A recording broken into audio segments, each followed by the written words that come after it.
प्रभु यीशु ख्रीस्त में मेरे प्यारे भाइयों और बहनों, जब हम इन सभाओं में एक कृतज्ञ मन और हृदय से पिता परमेश्वर के सम्मुख उपस्थित होते हैं तो ये खूबसूरत प्रमाण है कि हे पिता, आपके बिना मैं कुछ भी नहीं। मैं आपके वचनों को निरंतर अपने जीवन में अध्ययन करना चाहता हूँ, क्योंकि यही वह जीवंत वचन है जो हमारे हृदय को स्पर्श करता है और हमारा जीवन पूर्णतः बदल सा जाता है। प्यारे भाइयों और बहनों, हम अपने जीवन में जितना भी पिता परमेश्वर को धन्यवाद दें उतना कम है।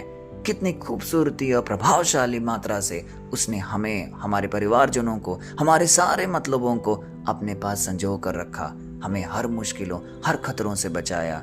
इन सब को हम याद करें और पिता परमेश्वर को एक क्षण मौन रहकर उनकी सन्निधि में उन्हें धन्यवाद दें।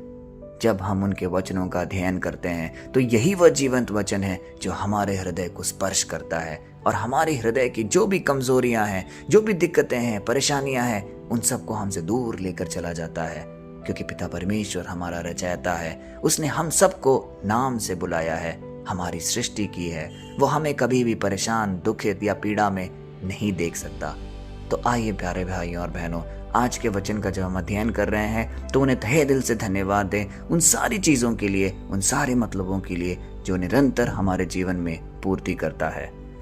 आज हम एक ऐसे अद्भुत दृश्य पर मनन करेंगे जिसने न केवल उस समय की भीड़ को तृप्त किया, बल्कि हर युग के विश्वासियों को एक गहरी शिक्षा प्रदान की है। जरा सोचिए, 5 रोटियां और 2 मछलियां और हमारे सामने हो 5000 से अधिक भूखे लोग। हमारी दृष्टि में यह एक असंभव सी परिस्थिति होगी, क्योंकि हमारी गिनती, हमारी गणनाएं यह कहती है कि यह पर्याप्त नहीं है। लेकिन यीशु ने हमें दिखाया कि जब हम अपने थोड़े से साधन से, अपनी सीमित सी सुविधाओं से जब हम पिता परमेश्वर के सम्मुख उपस्थित होते हैं और जो भी कुछ हमारे पास है उन्हें उनके हाथों में सौंप देते हैं, तो वह असंभव को संभव कर देता है। यही है आज के वचन का मर्म, जो कि लिया गया है लूका के सुसमाचार से अध्याय 9 पद संख्या 16 से 17। आइए हम इसे पढ़ें। तब उसने 5 रोटियां और 2 मछलियां ली और स्वर्ग की ओर देखकर धन्यवाद किया और उन्हें तोड़कर चेलों को दिया कि लोगों के आगे रखें। और सब ने खाया और तृप्त हुए और उनके पास बची हुई टुकड़ों की 12 टोकरियां उठाई।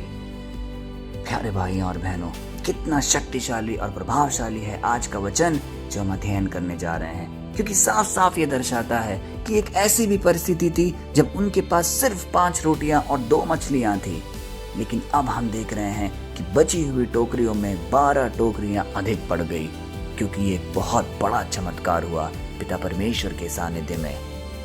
क्या यह हमारे जीवन की वास्तविकता नहीं है? क्योंकि आज के हमारे जीवन में भी ऐसे कई अवसर, कई ऐसे मौके आएंगे जब हम अपने आप को थोड़ा कम महसूस करेंगे। हमारे पास जो चीज़ें हैं, जो सुविधाएं हैं, हम उनको कम आंकते हैं, चाहे वो संसाधन की हो, अवसरों की हो, रिश्तों में प्रेम की, जीवन में शांति की और कई ऐसी चीज़ें।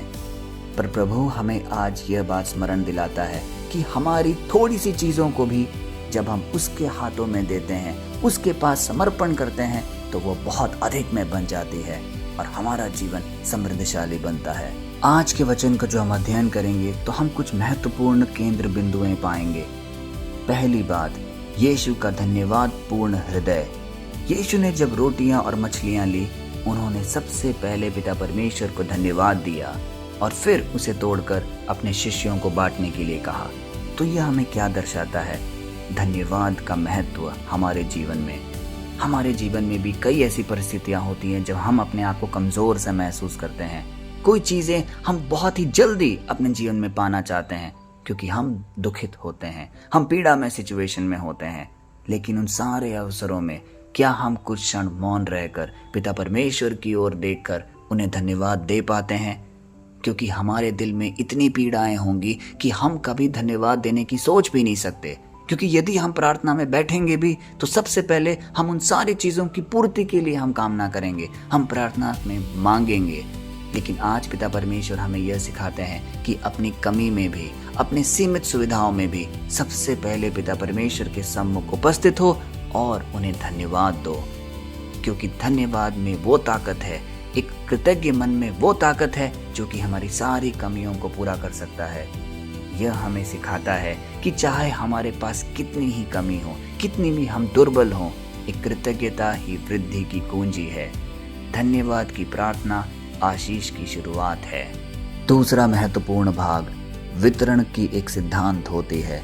जब भी हम कोई चीज़ बांटने की चेष्टा करेंगे तो उसे एक क्रम में करना होगा, क्योंकि यीशु ने रोटियों को चेलों को दिया और उसने कहा कि लोगों में बांटो। इसका अर्थ क्या है? प्रभु हमें पहले भरता है और फिर हमें दूसरों तक आशीष पहुंचाने का माध्यम बनाता है।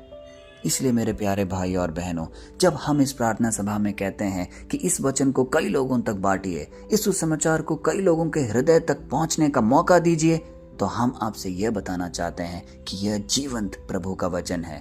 पहले इसे हमें ग्रहण करना होगा, हमें संपन्न होना होगा और फिर उस संपन्नता में हमें आगे भी लोगों को इस बात से अवगत कराना होगा। पिता परमेश्वर के वचन को दूर दूर तक पहुंचाना होगा, तभी हम उनके प्रेरिताई कार्य का एक भाग बन सकते हैं।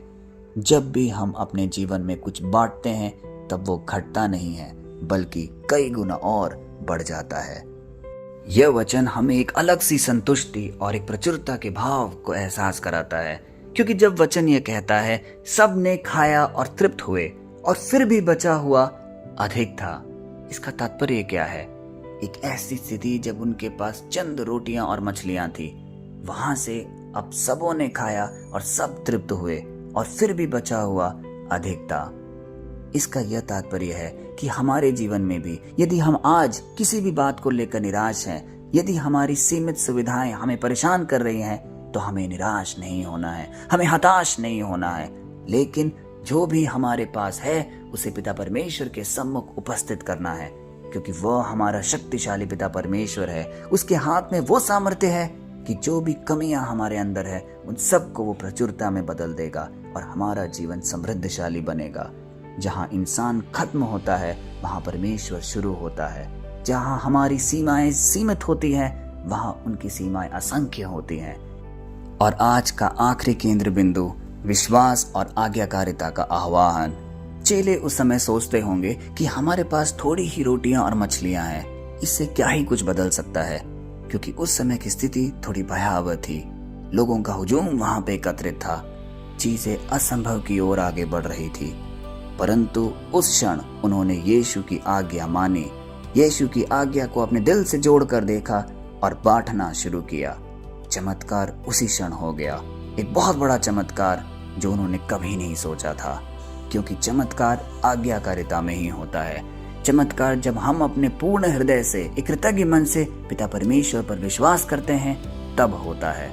इसी प्रकार मेरे प्यारे भाई और बहनों, आज यदि हम किसी भी स्थिति या परिस्थिति से गुजर रहे हैं जहां हमें लगता है कि हमारे जीवन में कुछ भी बड़ा नहीं हो सकता, हमारी मनोकामनाएं पूरी नहीं हो सकती और इस प्रकार हम अपने आप को हताश और निराश महसूस करते हैं, लेकिन आज पिता परमेश्वर कहता है कि उठ खड़े हो जाओ और मेरी तरफ देखो। अपनी सारी निवेदन, अपनी सारी इच्छाएं, जो भी कमियां हैं तुम में, मुझे समर्पित करो और मैं उसे एक प्रचुर मात्रा में पूरा बदल दूंगा और तुम्हारा जीवन समृद्धशाली बनेगा। यह है पिता परमेश्वर की प्रतिज्ञा हम सबके जीवन के लिए, लेकिन हमें एक तत्पर मन से, एक कृतज्ञ मन से उसके सम्मुख उपस्थित होना पड़ेगा। यह है वो क्रिया जो हमें आज अपने जीवन में अपनाना होगा। प्यारे भाई और बहनों, वो शक्तिशाली पिता परमेश्वर जो 5 रोटियां और 2 मछलियों को एक संपूर्णता तक पहुंचा सकता है, जिसमें 12 टोकरियां अधिक रह जाती हैं, हमारे जीवन को भी यदि वो स्पर्श करेगा तो वो सारी कमियां, वो सारी चीजें जिसके लिए हम तत्पर रूप से पिता परमेश्वर से मांगते हैं, एक अनुरोध करते हैं, वो सब कुछ हमारे जीवन में वो प्रदान करेगा। यह है उसका वादा, उसकी प्रतिज्ञा हम सब के लिए। आइए इस छोटे से प्रार्थना में जब हम आगे बढ़ रहे हैं तो एक पूर्ण हृदय से वो सारे निवेदन हम याद करें जो कई लोगों ने हमें प्रार्थना में रखने को कहा है, अपने परिवारजन के लिए, अपने आसपास के लोगों के लिए, अपने आध्यात्मिक जीवन के लिए, और इन सारी प्रार्थनाओं के लिए पिता परमेश्वर से हम उनकी हामी मांगें। हे प्यारे पिता परमेश्वर, हम आपके सम्मुख आज फिर उपस्थित हुए हैं, एक दंडवत स्वरूप, एक कृतज्ञ हृदय से, क्योंकि आज का वचन हमें बहुत कुछ सिखाता है। आज का वचन हमें यह सिखाता है कि हमें निराश नहीं होना है। आज का वचन हमें यह दर्शाता है कि हमें किसी भी स्थिति में हार नहीं माननी है, क्योंकि जो भी कमियां आज हमारे जीवन में है तू उसे देखता और परखता है, और निश्चय ही तू हमारे जीवन में हमारे हृदय को स्पर्श करेगा, जिससे हमारी सारी सीमाएं जो कि आज सीमित दिख रही हैं वो असंख्य अवसरों में बदलेगा। हम ये पूर्णता अपने दिल में विश्वास करते हैं। हे प्यारे पिता परमेश्वर, इन प्रार्थना सभाओं में जो भी व्यक्ति उपस्थित है उन सबको आपके सम्मुख रखते हैं। हमारे हृदय में भी ऐसी कई चीज़ें होंगी, कई मनोरथ होंगे जो कई साल से पूरी नहीं हुई हैं। उन सबको आपके पवित्र नाम पे हम समर्पित करते हैं कि वो सारे मनोरथ एक नियमित समय में पूरे हों। अपने परिवारजन को भी याद करते हैं जो भी बीमारी हम में व्याप्त हैं, कोई ऐसे संकट जो हमारी ज़िंदगी से दूर नहीं हो रही हैं, उन सब की सुधि ले और हमें चंगाई प्रदान करें। यह प्रार्थना हम करते हैं अपने शक्तिशाली पिता परमेश्वर के नाम पर, आमीन। प्रभु यीशु ख्रीस्त में मेरे प्यारे भाइयों और बहनों, आज के लूका के सुसमाचार से हमें एक गहरी सच्चाई का अनुभव होता है कि परमेश्वर केवल हमारी आवश्यकताओं को ही पूरा नहीं करता, बल्कि हमें तृप्ति और प्रचुरता का भी भाव दिल में उत्पन्न करता है। प्रश्न यह है कि हम पिता परमेश्वर के सम्मुख कब आते हैं और किस प्रकार आते हैं, क्योंकि प्रश्न यह नहीं है कि हमारे पास कितना है, बल्कि यह है कि हम जो भी हैं क्या हम उसे उसके हाथों में सौंपने को तैयार हैं। यदि वह हमारे हाथों में है तो सीमित है, यदि उनके हाथों में है तो असीमित है। इस बात का ज्ञात हमारे जीवन में हमें हमेशा रखना होगा। हमारा जीवन चमत्कार का एक मैदान बन सकता है। बस हमें अपने 5 रोटियां और 2 मछलियां यीशु को एक कृतज्ञ मन से समर्पित करना होगा। आइए इस वचन को कई लोगों तक हम बांटे। जैसा कि हमने इस प्रार्थना सभा में सुना है कि हमें पिता परमेश्वर के प्रेरिताई कार्य में एक महत्वपूर्ण भाग लेना है, और वो तभी हम हो पाएंगे जब हम उनके वचनों को घर घर तक पहुंचाएंगे। आइए इस वचन से आश्रय लेकर अपने आप को हम सुदृढ़ बनाएं और पिता परमेश्वर के सम्मुख अपने आप को उपस्थित करें। कल फिर मिलते हैं, तब तक के लिए पिता परमेश्वर की असीम दया, कृपा और क्षमा में हम आप सबको समर्पित करते हैं, पिता परमेश्वर के पवित्र नाम पर, आमीन।